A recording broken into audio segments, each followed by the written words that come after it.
सर्वप्रथम आपल्या सर्वांचे आभार मानतो आणि परत एकदा सांगतो, आपण कालपासून मला आग्रह केल्यामुळे मी ही प्रतिक्रिया देतोय. नाहीतर ज्याची विचारधारा शून्य आहे, ज्याची नीतिमत्ता शून्य आहे, त्याच्यावर कोणतीही प्रतिक्रिया देऊ नये असे या मताचा मी आहे. पण तरी पण आपल्या आग्रहास्तवर आपण मला विचारलं म्हणून मी आपल्याला सांगतो, पक्ष कुठं कमी पडला हा विषय जाऊ द्या, पण पक्षाने किती दिलं मी आपल्या फक्त एका वक्तव्याला दुरुस्त करतो. 3 नाही 4 वेळा संधी दिली. 2017 मध्ये नगरसेवक पद आमच्या ऑफिशियल कॅन्डिडेटला माघार घेऊन त्यांना दिली. ते जर झालं नसतं तर त्याच वेळेला ते नगरसेवकाला पडले असते.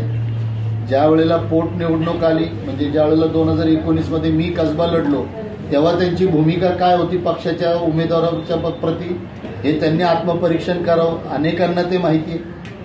पोटनगरपालिकेच्या प्रभागामध्ये सुद्धा लीड घेता आला नाही. त्याचीच पुनरावृत्ती परत आमदारकीला झाली.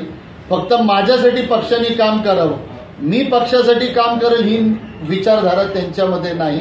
म्हणून आम्हाला जरी पक्षाचं नुकसान होत असेल तरी प्रदेश काँग्रेस कमिटीशी मी बोललोय की यापुढे तरी ज्याची परीक्षा झाली असेल निष्ठावंताची त्याला अशा संधी द्यावेत.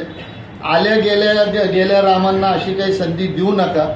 जर आपला उमेदवार पडणारच असेल तर मग पडणाऱ्या उमेदवाराला द्या जे पुढील 5 वर्ष पक्षाचे काम करेल.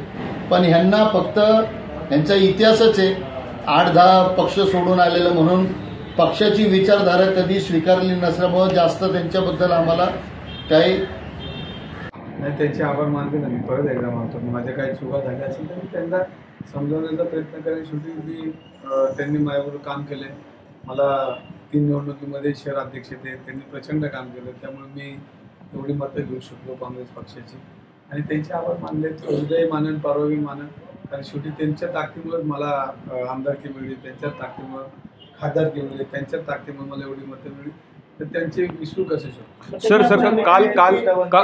काल जे काँग्रेसच्या कुठल्याच नेत्यांसोबत चर्चा केली म्हणून तर त्यांचे आभार मानले, त्यांची माफी मागितली.